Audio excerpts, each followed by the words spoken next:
Y'all already know what it is. Your boy Yaakov, what it do? The outlet to reality, the holdest podcast in Vegas and Chicago. What up? This is the place where you want to hide from your drama or maybe hide from your baby mama. Aha! Just kidding. Y si tú quieres cambiar tu vida, if you want to change your life, then subscribe. Ching! By the way, guys, I published a book out called Shabbat in Chicago. It's about an audacious single mom who opens her heart and home to five adopted kids while embracing her Latino culture while being Jewish. And if you don't know, now you know, like my brother Biggie Smalls, I do have a documentary that's out. It's called Shabbat in the Shy. It's out on YouTube. And we're going to dive in a little deep. But today we have a very special guest, the one and only, one of the best filmmakers, editors. I'm telling y'all, he's the best. Victor Colasso. Woo! Hey, what's up, man? Nice to be on here, man. Yeah, it's an honor, brother. You've been like one of the most reoccurring guests in the building. I started from the beginning, like in 2020. Now I'm 2025. Yeah. You're moving up. You're moving up, Frank. I don't know how to tell you. Moving up. But look, brother, I want to tell you something. So, like the fans to get to know a little bit about this project, right? Shabbat in the Shy. I had a really good conversation with my brother Vic, and we were on the phone. And usually after 8 o'clock or 9 o'clock, that's when we get deep. If it's in the morning, it's real quick. Like, hey man, I gotta get going. All right, good night. But when we talk, right. But it's nice that we were talking, and we have a lot of history, right? Doing Take One Pass It Back, that TV show. And I was telling you, brother, I have this thing I want to do. I want to do a documentary based on my book. And the only thing I want to do, I want to ask you if you could film, for this project. Yeah. And I didn't know what Vic was going to say, right? I can't read his mind. I used to when I was part of X-Men, but they kicked me out because I couldn't learn my line. You know what I'm saying? So I never got far. You know what I'm saying? They don't know if Xavier. Yeah. They're like, I don't know if he's a mutant or he's what's it called? What's the other one? A mutant or that's all. No, but there's another one. What were you for X-Men? Yeah. For X-Men? I mean, like a mutant and like I don't know, extra mutant. No, it's different. It's different because remember, Spider-Man, they don't use the word mutant. Yeah, because he just like because DC got metal humans. Yeah. I really don't know what it would be for like Marvel's X-Men. I forgot. I'll come back. I got it's all right. I'll call Wolverine. He said okay. Right. But it's crazy, but it was nice that my brother, from his heart. I mentioned this from the past podcast with brother Michael. That it's amazing that Vic wanted to do this for me. He says something in him. He wanted to do this, brother.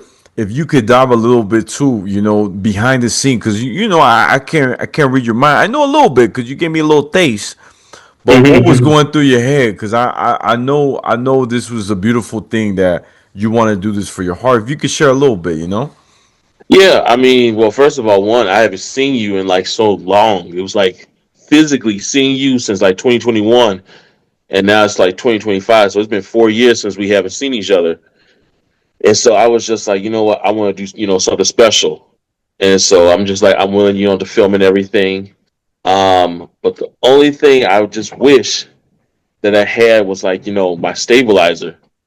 That was one thing, like getting ready to like actually shoot and everything. I haven't shot like that since like Take One Pass It Back in 2014, where you had like no stabilizer, you just got to hold it with your hand, And that's the one thing that I look at the documentary, I'm just like, man, I'm old. I'm like, I'm a little shaky and everything, but it's a technique that I haven't really, used. And it's really something like, man, if I had a stabilizer, which actually broke, but then I bought a new one after we actually did it.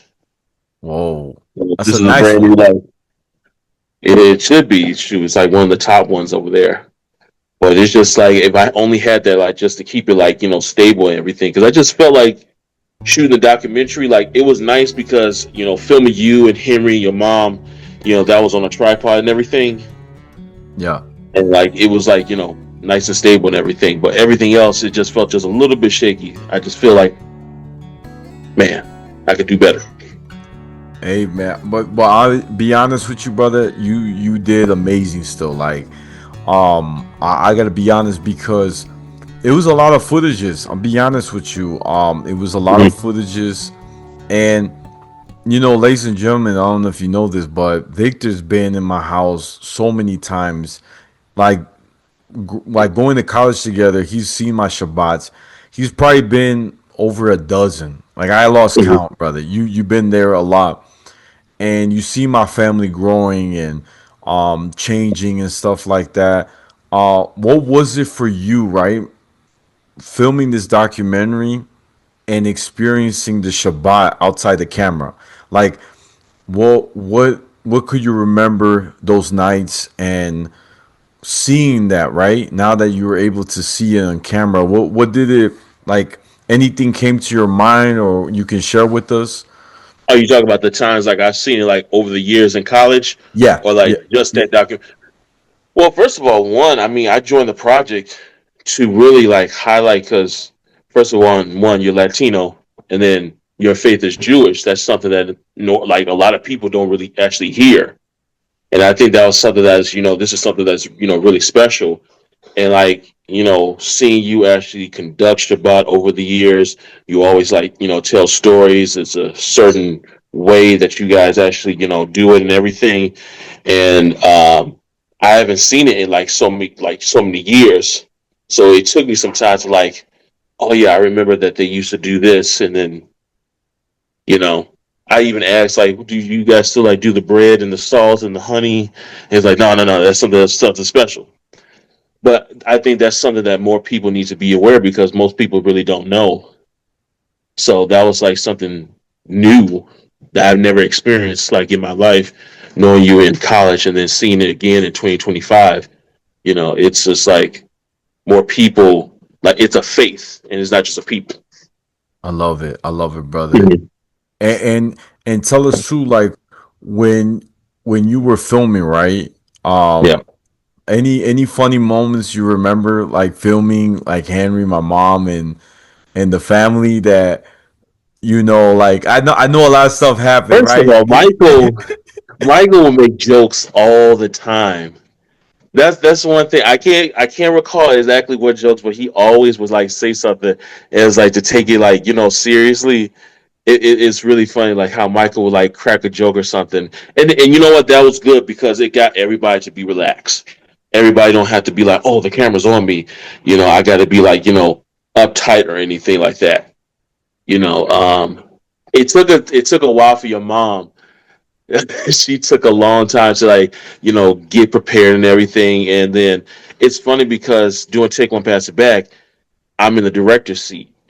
I'm the one like telling the people like this is what I'm looking for and everything.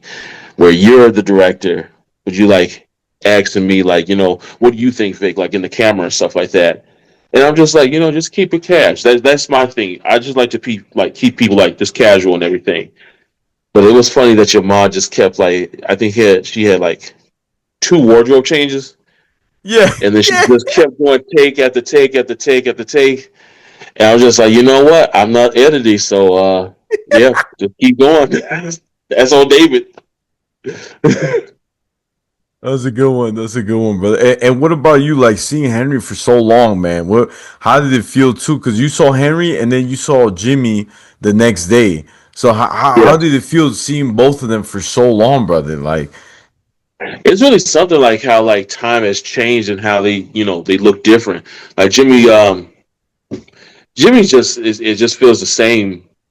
I guess like because we were at the party on Saturday, I didn't get a chance. I talked to Jimmy for just like a little bit and everything, but it was nice actually seeing Henry again, Mr. Food, because Henry did a good job with cooking back in the day and everything. But yeah, it was nice, and then getting him to do the interview and everything. Henry was very very easy, and he worked on Take One Pass It Back, so. Henry is very simple. Like when it comes to like acting, you just tell him, and then he pretty much got it within like 2 or 3 takes, and that's pretty much it. Yeah, yeah, it was really good. I'm glad he didn't say no stars en la lista. Exactly. Jump back in that character. Yeah, you're right, right. That was good. That was good, brother. And it's crazy too because you know what? I just thought about this, but my Hmm. mom, Henry, and Martha have been in Take One Pass It Back, Yes. and to have them back, it's almost like a reunion. You know what I'm saying? It's a reunion of like the side characters, like people like had like one one episode. Yeah, Right, because right. Yeah, one episode. Henry was in like episode 4, season 1, and then your mom was in season 2, episode 3. Yeah. That in the deleted scene. Right, right, right. Yeah. No, it's good. It's good, brother. Yeah, it's crazy how time went fast and like doing this project, right? I'm gonna be honest with you. The footage at first was actually longer. Mm. Altogether, it was actually it was like about almost like a 40-minute clip. No lie, putting all the videos together, it was a long clip. But I was like, I Mm-hmm. gotta cut it short. I feel like young people, their time expansion, whatever, they Attention can't. span. Thank you, fam. I'm sorry. I got the time, so I'm going backwards. You know what I'm saying? That But was cool. it's crazy how, I was like, I got to make it smaller, short, and like straight to the point. And for those who haven't watched it, when you see it, I think it's beautiful that we do it like interview style in the beginning, showing the whole Shabbat, the candles, the bread, and Mm-hmm. then we share stories, and then we have music we sing, and then we share more stories or explain why we're singing these prayers about the angels.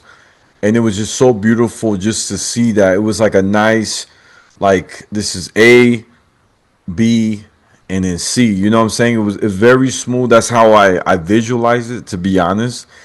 Mm-hmm. And yeah, but I want to say, you, for me, you did an awesome job, just because even let's take it to this level. When you recorded the books shelf, right? Yeah. You were showing the books.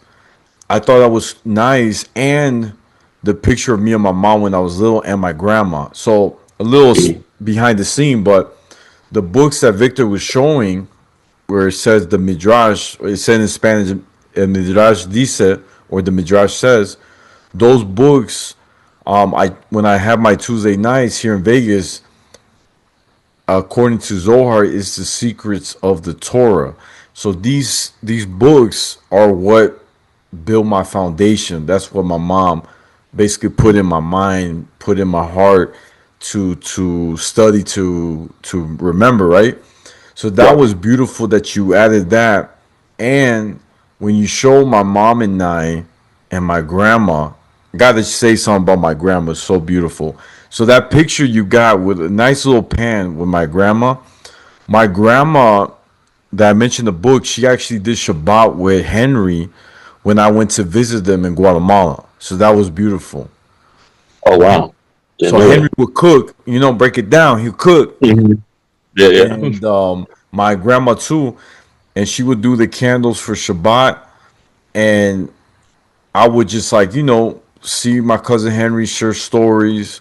We'll eat the bread, and it was a beautiful thing. So just to see that picture, and she's the one that I would say that really brought that light to our family to Mm-hmm. keep doing the Shabbat, because we may not have anything, right.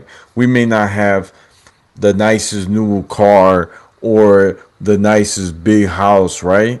But Right. Shabbat is what keeps us going. It's what keeps us that fire, that light, to pass on the generation, right? I want my kids to do Mm-hmm. it too.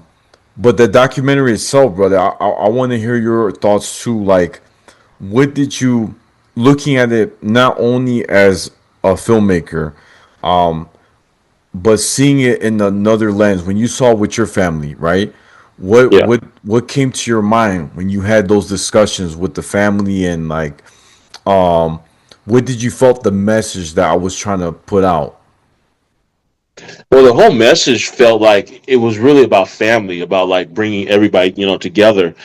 And I just remember like that was one thing that I wanted your mother of anybody actually to say, because since sounds like your grandmother, which I just found out right now with you, that she started this, and your mother's the one that's passing it down to you, and thus I hope you pass it down to your children, which of course you will. And she's the one who actually just keeps up that tradition, and I think that's something that the film actually brings together and actually shows people you know what you guys do. It's about family and unity, and that's pretty much it. You don't have to worry about what's going on at work or anything like that. It's literally about you guys just coming together, sharing a meal, and just having really a good time in the faith of Judaism. Right, right. Thank you, Mhm. brother. Thank you, brother. And also, I want to add on something. So this documentary, I think we're even changing the game, the film industry, because Mhm. I've asked a lot of Jewish people, and they've watched the documentary, and they've said they've never seen a Shabbat dinner this so diverse. Because look, we have Michael, right? Michael's half white, half black. He's mixed. You have his wife, Filipino. She's Jewish, and you Okay. have half of my family are Mexican, half are Guatemalan. So that's already another mix. And me, I'm mixed. I got half and Mhm. half. So I'm like a half.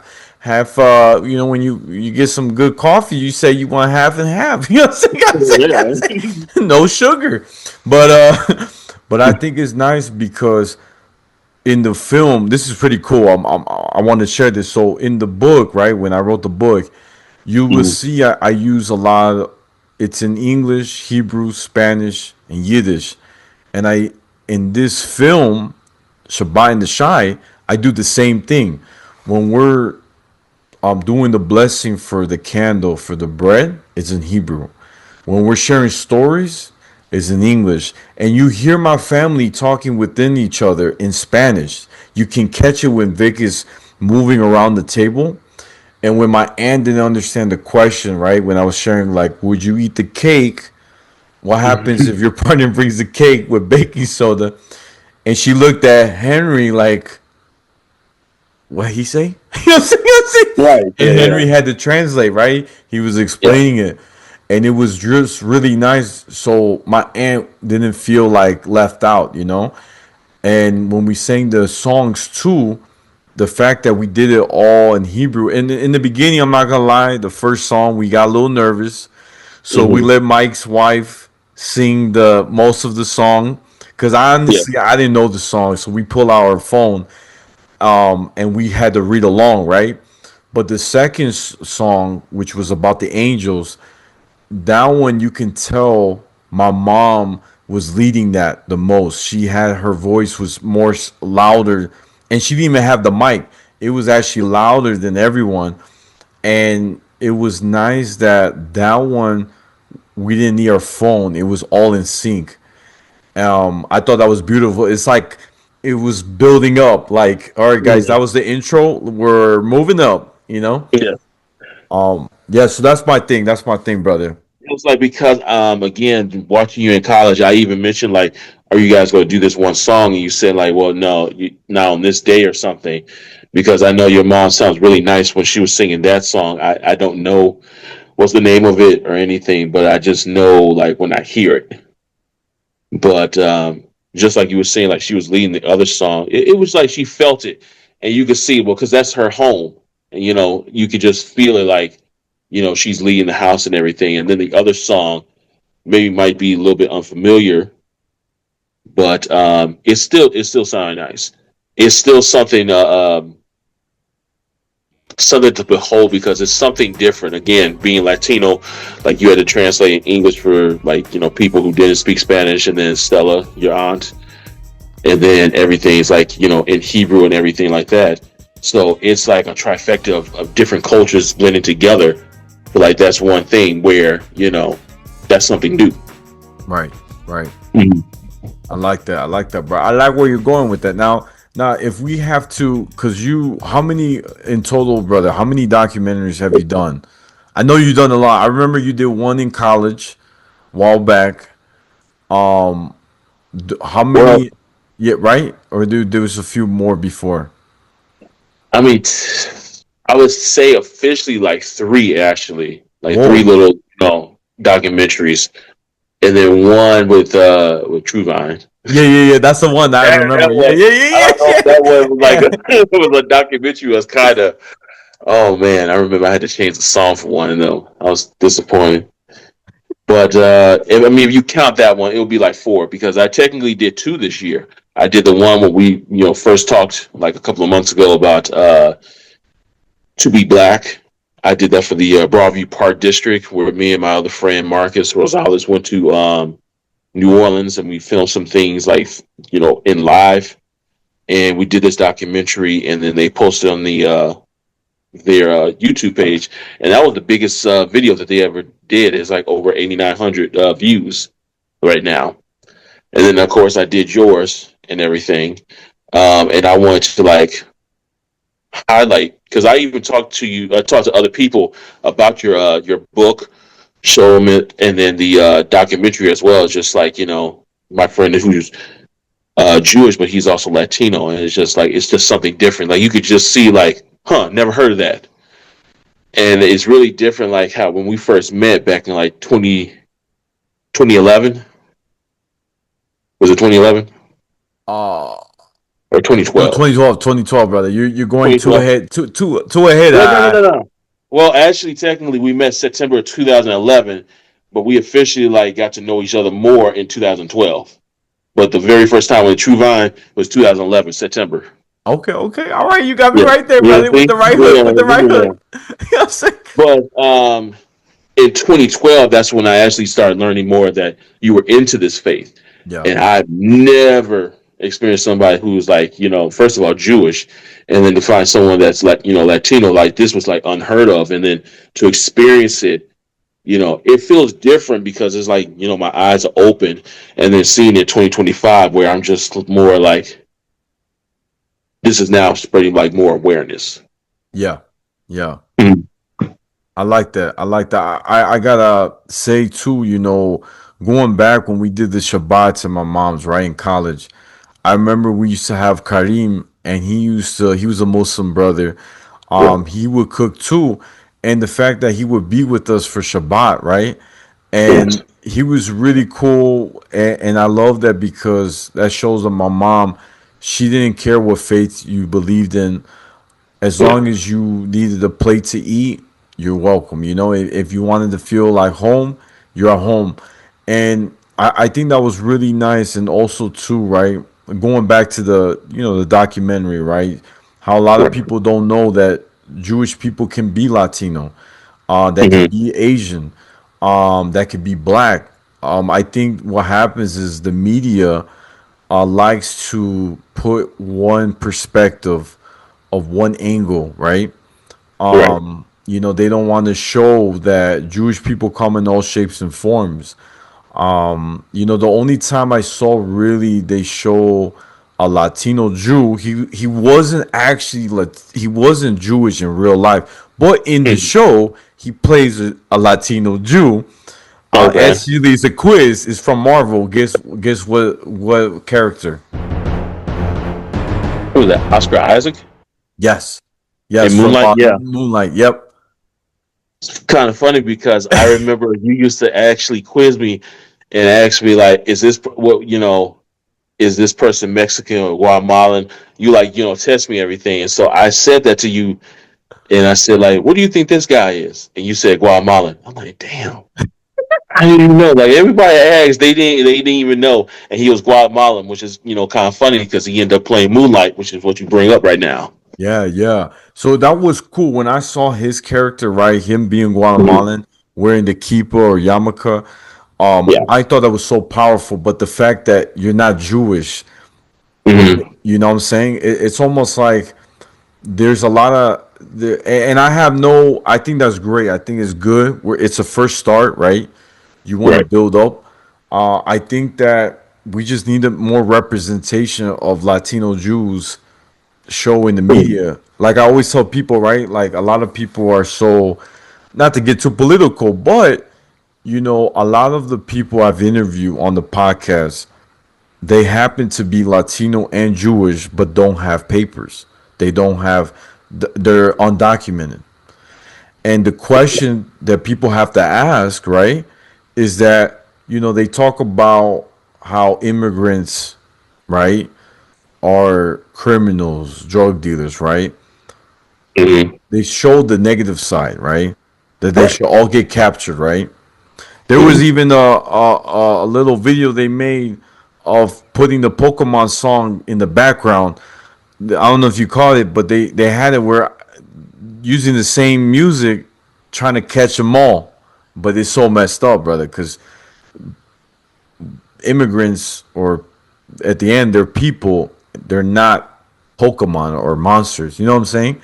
That's that's a big difference. But what I'm Yeah. trying to say is that the fact that the media doesn't show that, some of these people that are getting arrested or getting deported, you're forgetting that they may be Jewish and we're not talking about them. Why is that? Why is that being closed away, right? Why is that being shunned to darkness and covered up? There's something wrong, right? I think that if it's sad to say is that, I could be frank, but if some of the political leaders that we have today, if they would have been more open minded, they want to see one side of reality. You know what I'm saying? You got to see all angles. You got to see their story. Every person in this world doesn't. We're not in that. I'm not talking about just immigrants, but people that are homeless too. They have a story. But I feel Mm-hmm. like if you don't want to get to know their story, you're devaluing their basically them being a human. You're basically putting them to the side, and that's the beauty. Going back to documentary, that's the beauty when you do a documentary.